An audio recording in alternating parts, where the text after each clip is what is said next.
નમસ્કાર વિદ્યાર્થી મિત્રો, હું મિલન ખાંડ તમારા માટે આજે લઈને આવ્યો છું ધોરણ 9 છે તેનો વિજ્ઞાન વિષય. અને વિજ્ઞાન વિષયમાં આજે આપણે ભણવાના છીએ ચેપ્ટર નંબર 1, જેનું નામ છે આપણી આસપાસમાં દ્રવ્ય. વિદ્યાર્થી મિત્રો, એક પ્રશ્ન આપને અહીંયા થાય કે આપણી આસપાસમાં દ્રવ્ય એટલે શું? અહીંયા કોની વાત થઈ રહી છે? દ્રવ્ય શબ્દ છે એ પણ આપણે કદાચ પહેલી વખત સાંભળીએ છીએ, એના વિશે પણ આપણી પાસે નોલેજ નથી. તો દ્રવ્ય શું છે, આપણી આસપાસમાં કયા દ્રવ્ય છે, અને એ દ્રવ્ય જે છે એ દ્રવ્યને આપણે કઈ રીતે ઓળખી શકીએ, આ બધી જ ચર્ચા છે તે આપણે પહેલા ચેપ્ટરની અંદર કરવાના છીએ. તો વિદ્યાર્થી મિત્રો, આપણે જોઈએ કે આપણી આસપાસમાં દ્રવ્ય કેવા પ્રકારના છે અને આપણે એને કઈ રીતે ઓળખી શકીએ છીએ. તો વિદ્યાર્થી મિત્રો, સૌથી પહેલું જ આપણે કીધું છે કે દ્રવ્ય એટલે શું, ઉદાહરણ આપો. આપણો પહેલો જ પ્રશ્ન છે કે દ્રવ્ય એટલે શું, ઉદાહરણ આપો. એટલે દ્રવ્ય આપણે ઉદાહરણ સાથે કહેવાનું છે કે દ્રવ્ય કયું છે, દ્રવ્ય કોણ છે, આપણે ઉદાહરણ સાથે કહેવાનું છે. બરાબર. તો દ્રવ્ય વિશે કઈક માહિતી આપણે આપવાની છે. આના પરથી જ આપને ખબર પડશે કે દ્રવ્ય શું છે. બરાબર. આપણી આસપાસમાં દ્રવ્ય પાઠનું નામ છે, તો એનો પહેલો જ મુદ્દો, મેઇન જે ટોપિક છે દ્રવ્ય, એ દ્રવ્ય વિશે આપણે અહીંયા ખબર પડશે કે દ્રવ્ય કોને કહેવાય છે. તો અહીંયા આપણે પહેલો જ વ્યાખ્યા આપી દીધી કે આપણી આસપાસના નજર કરતા જુદા જુદા આકાર, કદ અને બનાવટો ધરાવતી અનેક વસ્તુઓ જોઈ શકાય છે. અને આ જે અનેક વસ્તુઓ જોઈ શકાય છે એ વસ્તુઓ જેમાંથી બનેલી છે એને શું કહેવામાં આવે છે, દ્રવ્ય કહેવામાં આવે છે. બ્રહ્માંડની દરેક વસ્તુ જે સામગ્રીમાંથી બનેલી છે તેને વૈજ્ઞાનિકોએ દ્રવ્ય નામ આપ્યું છે. એટલે કે બ્રહ્માંડ જે આખું છે, બરાબર, ફક્ત પૃથ્વીની વાત અહીંયા નથી, બરાબર, સમગ્ર બ્રહ્માંડની વાત છે. તો સમગ્ર બ્રહ્માંડ જેમાંથી બનેલું છે એ જે વસ્તુ છે એ વસ્તુને વૈજ્ઞાનિકોએ શું નામ આપ્યું છે, તો કે દ્રવ્ય નામ આપવામાં આવ્યું છે. એટલે કે દ્રવ્યમાંથી જ આ દરેકે દરેક વસ્તુ છે તે નિર્માણ પામેલી છે, એવું આપણે અહીંયા સમજાવે છે. ત્યાર પછી આગળ કીધું છે કે જે વસ્તુ જગ્યા રોકે છે અને દળ ધરાવે છે તેને દ્રવ્ય કહે છે. હવે દ્રવ્ય કેવું છે? તો જે વસ્તુ જગ્યા રોકે છે અને દળ પણ ધરાવે છે. જગ્યા તો રોકે જ છે, સાથે સાથે દળ પણ ધરાવે છે. તો આવી વસ્તુ છે તેને શું કહેવામાં આવે છે, દ્રવ્ય કહેવામાં આવે છે. મતલબ દળ ધરાવતું અને જગ્યા રોકતી દરેકે દરેક વસ્તુને આપણે શું કહી શકીએ છીએ, દ્રવ્ય કહી શકીએ. મતલબ આપણે નજર સામે જોઈએ છે તેવી બધી જ વસ્તુ, કારણ કે આપણે એવી જ વસ્તુને જોઈ શકીએ છીએ કે જે દળ તો ધરાવે છે, સાથે સાથે જગ્યા પણ રોકે છે. અને સાથે કેટલીક એવી વસ્તુઓ પણ છે કે જેને આપણે જોઈ શકતા નથી, પરંતુ તે અસ્તિત્વ ધરાવે છે. તેને પણ દળ છે, તેને પણ કદ છે, એટલે કે આકાર છે, અને તેને પણ બ્રહ્માંડમાં કંઈક જગ્યા રોકે છે. તો આવી ઘણી બધી વસ્તુઓ છે જે આપણે નરી આંખે નથી જોઈ શકતા, કારણ કે આપણી આંખની જોવાની ક્ષમતા કરતા પણ નાના કદના આવી વસ્તુઓ હોય છે. ઘણી બધી વસ્તુ હોય છે. ધૂળના અંદર જે ઘણા બધા પાર્ટિકલ્સ છે, નાના નાના કણો છે, એ પણ આવા હોય છે. સાથે સાથે ઘણા બધા સૂક્ષ્મજીવો પણ છે, વાયરસ છે, બરાબર, એ પણ એટલા બધા નાના છે, બેક્ટેરિયા છે, એટલા બધા નાના છે કે આપણે એને નરી આંખે નથી જોઈ શકતા.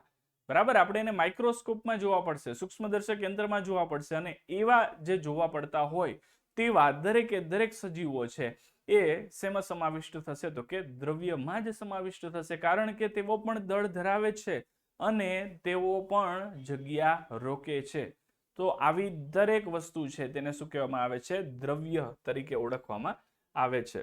ઉદાહરણ રૂપે અહીંયા આપણે કેટલાક નામ આપ્યા છે. હવા છે, ખોરાક છે, પથ્થરો છે, વાદળા છે, તારા છે, વનસ્પતિઓ, પ્રાણીઓ, પાણી, રેતીના કણ વગેરે. ઘણા બધા નામ આપણે આપી દીધા છે જેને આપણે ડેઈલી રૂટીન લાઈફમાં ઓળખીએ છીએ તેવા. જેમ કે હવા છે, હવા આપણે રોજ વાપરીએ છીએ, ઉપયોગ કરીએ છીએ તેવી વસ્તુ છે. તો હવા છે, સાથે સાથે ખોરાક છે, આપણે ડેઈલી રૂટીન લાઈફમાં ખોરાકનો ઉપયોગ કરીએ છીએ, ખોરાક. પથ્થરો છે, બરાબર, પથ્થરને આપણે જોઈએ છીએ, પથ્થર. વાદળા છે, વાદળ, ક્લાઉડ્સ, બરાબર, વરસાદ જ્યારે થવાનો હોય કે એની આગળના સમયમાં જે વાદળો બંધાતા હોય એ વાદળા છે, તારા છે, વનસ્પતિઓ છે, પ્રાણીઓ છે, પાણી, રેતીના કણ વગેરે. આ બધી વસ્તુ એવી છે કે જેને આપણે શું કરી શકીએ છીએ, જોઈ શકીએ છીએ. બરાબર, જુઓ અહીંયા મેં તમને ઉદાહરણ ચિત્ર સ્વરૂપે બતાવ્યા છે. પહેલામાં કંઈક આપણે ફૂડ જે સામગ્રી છે એ બધી બતાવી છે, જે ખોરાક જે છે તે ખોરાક. બીજામાં વાદળ બતાવેલા છે, ક્લાઉડ્સ, વાદળો. ત્રીજામાં સ્ટાર્સ, તારાઓ બતાવ્યા છે. બરાબર, તારાઓ જે છે એ પણ શેમાંથી બને છે તો કે દ્રવ્યમાંથી જ બને છે. અને વનસ્પતિ એટલે કે પ્લાન્ટ્સ છે તે પણ અહીંયા બતાવ્યા છે.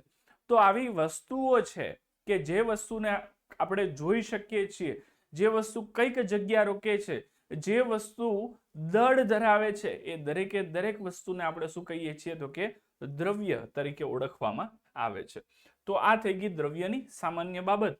એટલે કે આપણી આસપાસ આપણે નજર કરીએ તો આપણે ઘણી બધી વસ્તુઓ દેખાશે જેની આકાર જુદા જુદા હશે, જેના બનાવટ જુદી જુદી હશે, અને તે જે સામગ્રીમાંથી બનેલી હોય એ સામગ્રી, બરાબર, સમગ્ર બ્રહ્માંડમાં જેટલી પણ વસ્તુ છે એ દરેકે દરેક વસ્તુ જે સામગ્રીમાંથી બની છે તે સામગ્રીને દ્રવ્ય તરીકે ઓળખવામાં આવતું હોય છે.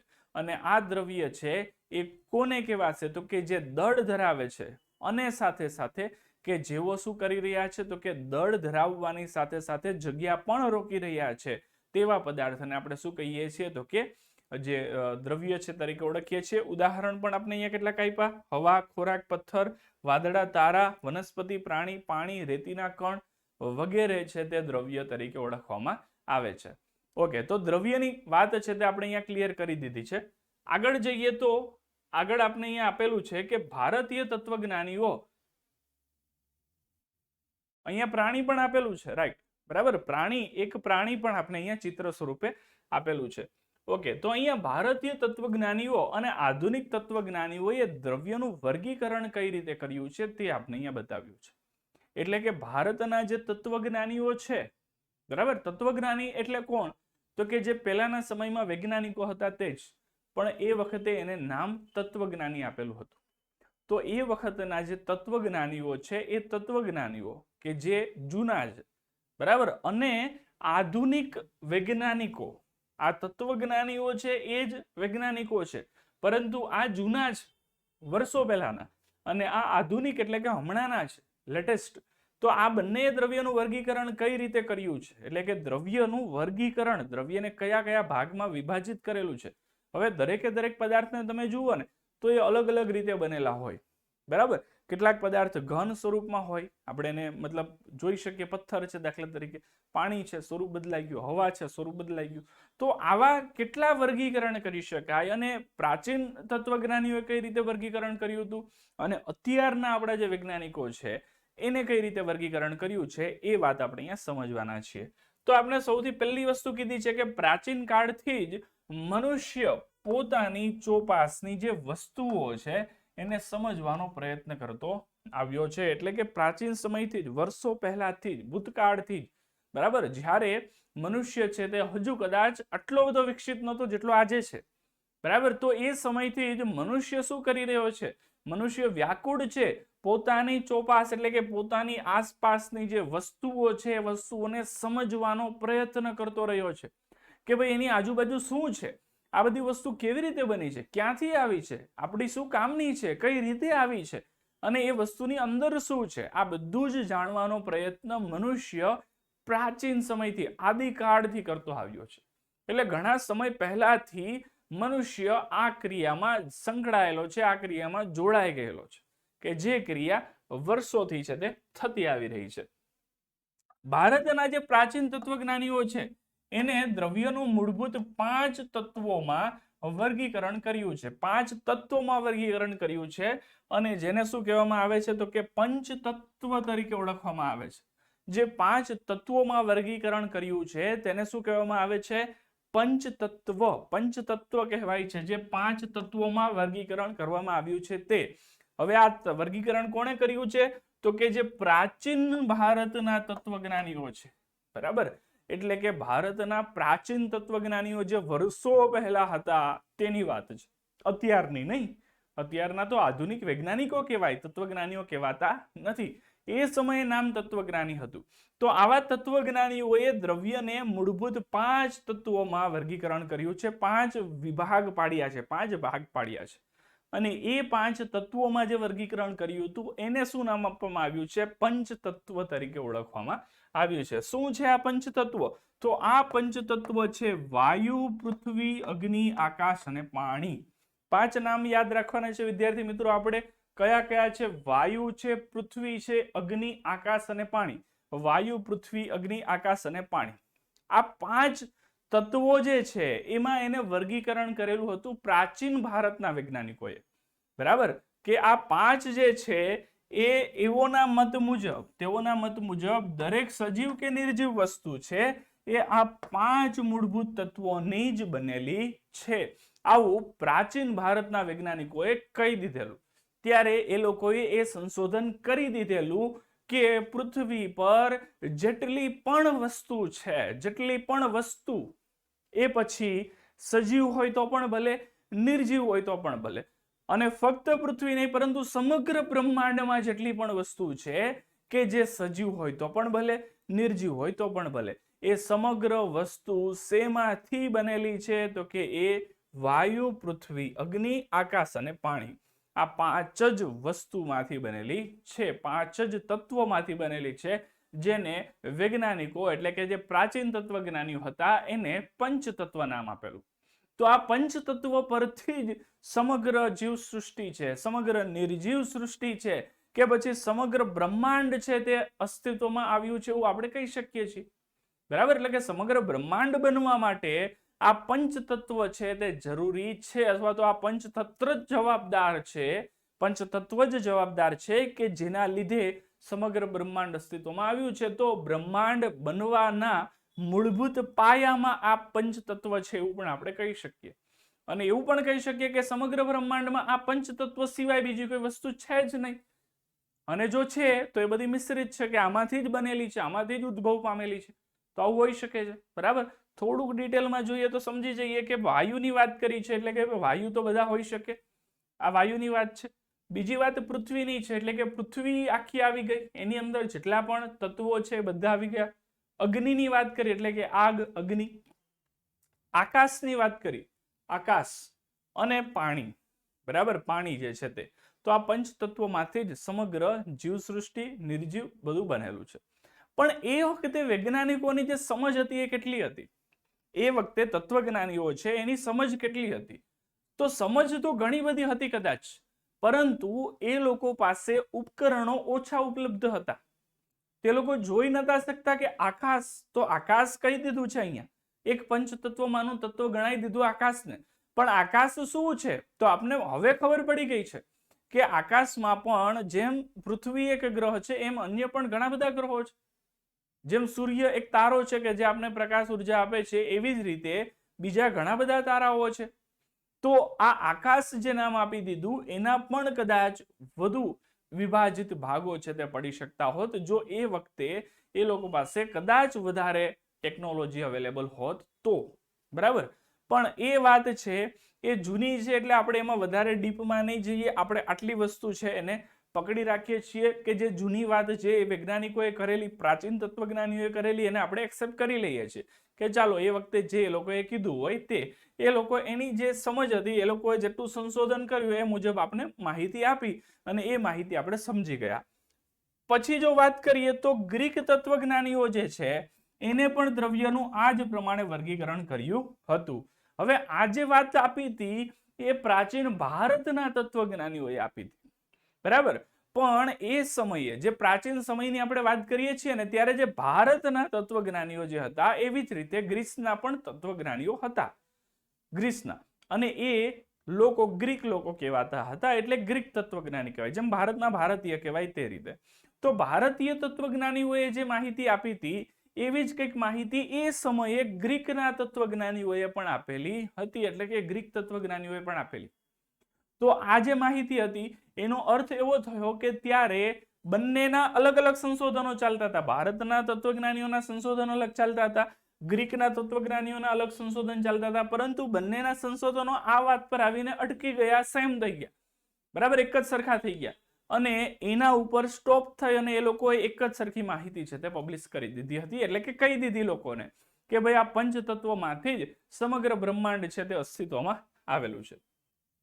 તો આધુનિક વૈજ્ઞાનિકોએ દ્રવ્યોનું વર્ગીકરણ ભૌતિક ગુણધર્મો અને રાસાયણિક સ્વભાવ એટલે કે પ્રકૃતિના આધારે કર્યું હતું. એટલે કે જે આધુનિક વૈજ્ઞાનિકો, આ તો પ્રાચીન તત્વજ્ઞાનીઓની વાત થઈ ગઈ, એ લોકોએ માહિતી આપી દીધી હતી, એને આપણે સ્ટોર કરી દીધી, સાઈડમાં મૂકી દીધી, એના ઉપર કોઈ ચર્ચા વિચારણા પછી કરવામાં આવી ન હતી.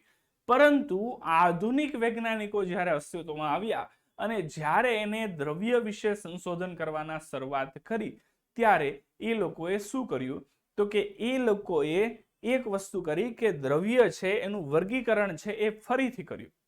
બરાબર, એનું જે વર્ગીકરણ છે તે ફરીથી કર્યું. અને કઈ રીતે કર્યું તો કે એના જે ભૌતિક ગુણધર્મો હતા દ્રવ્યના, એ ભૌતિક ગુણધર્મો અને રાસાયણિક જે ગુણધર્મો હતા એટલે કે એની રાસાયણિક પ્રકૃતિ હતી, એના આધાર પર એને શું કર્યું તો કે આ ગુણધર્મો છે એના આધાર પર એને આ નવું વર્ગીકરણ છે તે એસ્ટાબ્લિશ કર્યું. બરાબર, એટલે કે નવું વર્ગીકરણ છે તે આપણી સમક્ષ રજૂ કર્યું.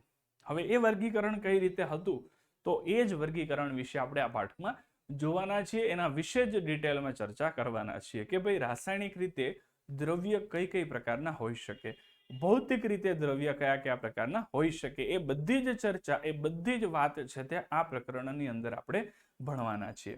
ઓકે, તો આગળ આપણે શું આપ્યું છે તો આગળ આપણે કીધું કે જુદા જુદા વૈજ્ઞાનિકોના સમૂહ દ્વારા દ્રવ્ય વિશેની કઈ વિચારધારા રજૂ થઈ. હવે જ્યારે વાત થઈ, નવી વાત થઈ, એટલે કે જ્યારે શું થયું તો કે વૈજ્ઞાનિકો છે એ આધુનિક ભારતના વૈજ્ઞાનિકોએ જ્યારે આધુનિક ભારતના કે આધુનિક વિશ્વના જે વૈજ્ઞાનિકો છે એને જ્યારે વાત કરી કે દ્રવ્ય છે તે ભૌતિક ગુણધર્મો અને રાસાયણિક ગુણધર્મો સ્વરૂપે એનું વર્ગીકરણ આપ્યું, તો એ સમય દરમિયાન પણ વૈજ્ઞાનિકો છે એની જુદા જુદા વૈજ્ઞાનિકોના સમૂહ દ્વારા દ્રવ્ય માટેની વિચારધારા કેવી હતી તો કે જુદી જુદી હતી, અલગ અલગ હતી. કઈ કઈ રીતે હતી જુદી? તો ઘણા લાંબા સમયથી વૈજ્ઞાનિકોના સમૂહ દ્વારા દ્રવ્ય વિશે બે વિચારધારા રજૂ થઈ રહી હતી. એટલે કે દ્રવ્ય વિશે જ્યારે આધુનિક સમયમાં સંશોધનો શરૂ થયા ત્યારે વૈજ્ઞાનિકોના બે સમૂહ પડી ગયા હતા, બે જૂથ પડી ગયા હતા. અને એ બે સમૂહ છે તે પોતાની ઘણી બધી વિચારધારાઓ છે તે રજૂ કરી રહ્યા હતા. તો એ બે સમૂહ પડી ગયા, તો એ બે સમૂહ પોતાની અલગ અલગ વિચારધારા સાથે આગળ ચાલતા હતા. બરાબર, એટલે બંનેની વિચારધારા અલગ હતી. અને તકલીફ એ હતી કે બંનેની વિચારધારા અલગ તો હતી પણ એકબીજાના વિરોધાભાસમાં હતી. મતલબ એકબીજા સાથે જરાક પણ એનો સુમેળ હતો નહીં. એવું હતું કે એકબીજાના ઓપોઝિટ થઈ ગયા હતા, એકબીજાના વિરોધી થઈ ગયા હતા કે નહીં દ્રવ્ય આવું છે, નહીં દ્રવ્ય આવું છે. બે એકબીજાની અલગ અલગ વાતો કરતા હતા. તો એ કઈ રીતે વાતો કરતા હતા અલગ અલગ, અને બંનેની વિચારધારા જુદી જુદી શા માટે હતી, તો એની ચર્ચા આપણે અહીંયા કરવાના છીએ. તો વૈજ્ઞાનિકોના જે સમૂહ છે એની માન્યતા કેવી હતી? તો પેલો જે સમૂહ હતો એ સમૂહ એવું કહેતો હતો કે દ્રવ્ય લાકડાના અથવા લોખંડના ટુકડાની જેમ સતત એટલે કે સળંગ છે, એમાં કોઈ જ ભાગ પડતા નથી. તમે દ્રવ્ય તરીકે જો લોખંડનો એક ટુકડો લઈ લેશો તો એ લોખંડનો ટુકડો તમને આમ સળંગ દેખાશે, એમાં કોઈ ભાગ પડતા નહીં દેખાય, એમાં કોઈ ભાગ પડતા દેખાશે નહીં, એકદમ સળંગ જ હશે. બરાબર, અથવા તો લાકડાનો એક ટુકડો લઈ લો એકદમ સળંગ જ દેખાશે. કોઈ બી આવા કોઈ બી ટુકડા તમે લઈ લો તો એ તમને સળંગ જ દેખાશે. તો આવી વાત એક જૂથ કરતું હતું વૈજ્ઞાનિકોનું. બરાબર, તો હવે બીજું જૂથ શું માનતું હતું? તો બીજું જૂથ માનતું હતું કે દ્રવ્ય રેતીના કણની માફક નાના નાના કણોનો બનેલો છે. બરાબર, હવે 1 કિલો તમે લોખંડનો એક લાંબો પાઇપ લો અથવા તો 1 કિલો તમે રેતી લો, તો બેમાં તમને અલગ અલગ દેખાશે ને, ડિફરન્સ દેખાશે કે ભાઈ પેલો પાઇપ તો એકદમ સતત છે પણ પેલા રેતી તો કેવી છે, નાના નાના કણોમાં વિભાજિત થયેલી છે. બરાબર, નાના નાના કણોની બનેલી છે. તો આ બે વાત છે તે અલગ અલગ હતી, આ બે વિચારધારા હતી. બહુ નોર્મલ વિચારધારા કહેવાય વિદ્યાર્થી મિત્રો, બહુ સરળ છે, બહુ સમજી શકાય એવી વાત છે કે થાય, આપને પણ થાય કે ચલો દ્રવ્ય કેવું હશે તો સતત હોઈ શકે. બરાબર છે, હોઈ શકે. નાના નાના કણોનું બને હોઈ શકે, નાના નાના કણોનું પણ બનેલું હોઈ શકે. મતલબ આપણે બેમાંથી કઈ વાતમાં આપણે આપણી વિચારધારા રજૂ કરી શકીએ નહીં. બરાબર, આપણે કઈ ના શકીએ આના ઉપરથી. આપણે બેમાંથી એક પણ વાતમાં હા કે ના કહી શકતા નથી, કારણ કે આપણે એના વિશે વધારે માહિતી નથી. અને આપણે જો જોઈએ આપણી આજુબાજુ જોઈએ તો આપણે એવું કહીએ કે એ તો બે પ્રકારના હોઈ શકે ને, કારણ કે જેટલી ધાતુઓ જોઈએ છીએ, લાકડા જોઈએ છે, પ્લાસ્ટિક જોઈએ છે, બધા સતત છે. બરાબર, રેતી જોઈએ છે, ખાંડ જોઈએ છે, મીઠું જોઈએ છે, આવા જેટલા પદાર્થ જોઈએ તો કેવા લાગે કે ભાઈ કોણ સ્વરૂપે છે, અલગ અલગ છે. તો બે પ્રકારના દ્રવ્ય છે એવું તો ના કહી શકાય, દ્રવ્ય તો એક જ પ્રકારનું છે. તો એનો અર્થ એવો કે દ્રવ્ય કેવો છે એ આ બે માંથી કોઈ એક વાત છે એ સાચી હતી અને એક વાત ખોટી હતી. તો કઈ વાત સાચી હતી અને કઈ વાત ખોટી હતી એ આપણે આગળ જોઈશું. તો આમ દ્રવ્ય માટે ઉપરોક્ત વિચારધારાઓ છે તે રજૂ થઈ હતી. એટલે કે દ્રવ્ય માટે બે વિચારધારાઓ છે એ ઘણા લાંબા સમય સુધી ડિસ્કસ થઈ રહી હતી. બરાબર, અને ઘણા લાંબા સમય સુધી આ વાત ચાલતી રહી કે દ્રવ્ય છે એનું કયું સ્વરૂપ હોઈ શકે છે. ઓકે વિદ્યાર્થી મિત્રો, તો આજના આપણા આ લેક્ચરની અંદર હું તમને અહીંયા સુધીનું જ સમજાવું છું.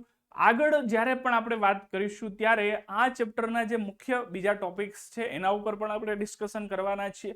તો નેક્સ્ટ લેક્ચરમાં જ્યારે પણ મળીશું ત્યારે વધુ વિગતવાર માહિતી સાથે મળીશું. અત્યારે અહીંયા સુધીનું રાખીએ છીએ. Good bye, take care.